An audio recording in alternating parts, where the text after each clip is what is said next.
So we have responses from the movements, Keith, Fawn, and all of their entities. It's so many goddamn pages.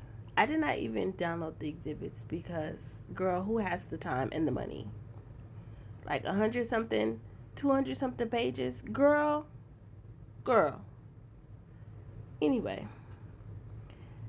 Fawn starts out talking about, hey, girl, we got money. We're not insolvent. What are you talking about? Get him out of here. We don't need no receiver. We got the money. Everything is good over here. In her mind, it's all good. She talks about Kevin Laren, who works for Riveron, the plaintiffs, the people they wanted to be receiver, his company.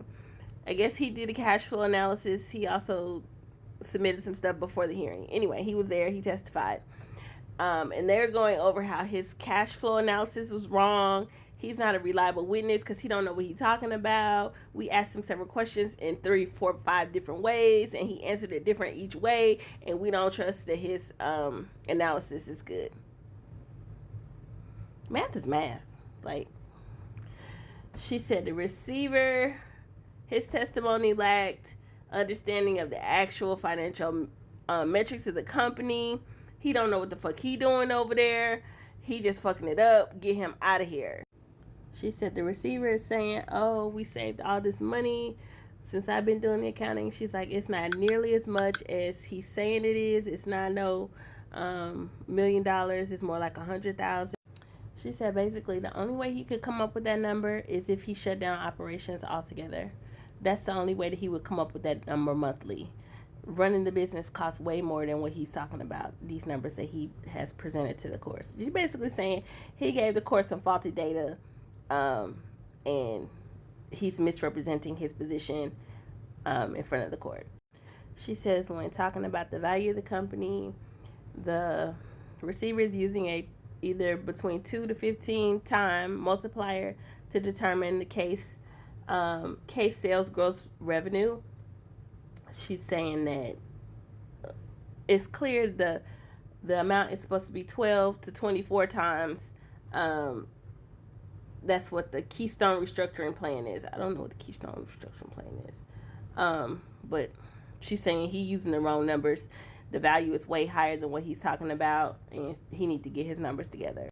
She said that the amount of Tennessee whiskey brands is smaller than Kentucky brands, so it's in more of a demand, and that her premium Tennessee whiskey has weathered the storm of the current oversupply of, other countries saying we don't want your liquor here.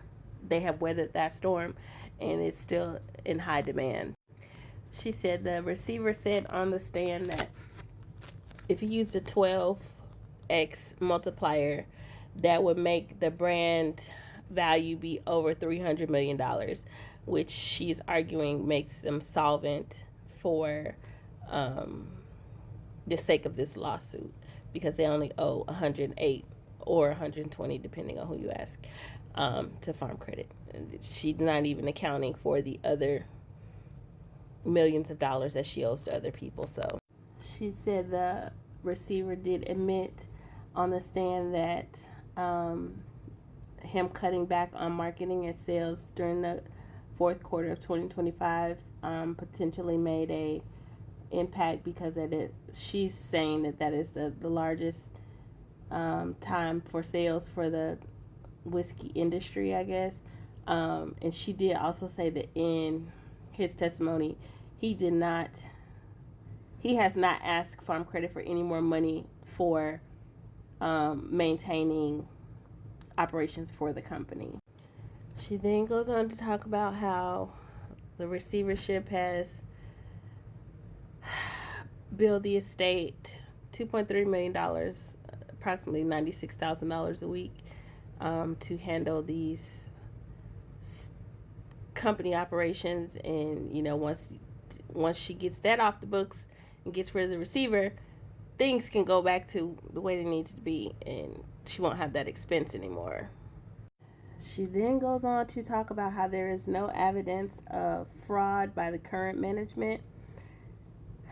She continues to push this, and I'm really concerned about this.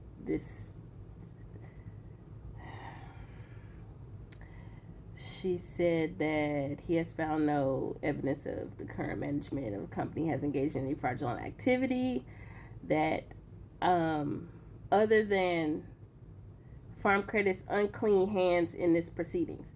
So she's making assertions about the receiver and Farm Credit, and without proof, that is very dangerous. And because that man is a lawyer at the end of the day, and if you say something about his reputation that could cause him to lose his career, it's gonna be bad. So if you say things, they have to be factual. Unless you meet, then you could just say stuff. Allegedly. Basically, she concludes by saying the receiver has resigned himself to letting this company go down the shitter, and if you put her back in charge, she gonna get it back on the growth path that it was on, and straight to the moon. So she's asking that the receivership be immediately terminated. I'm going to come back in a moment with Keith's response.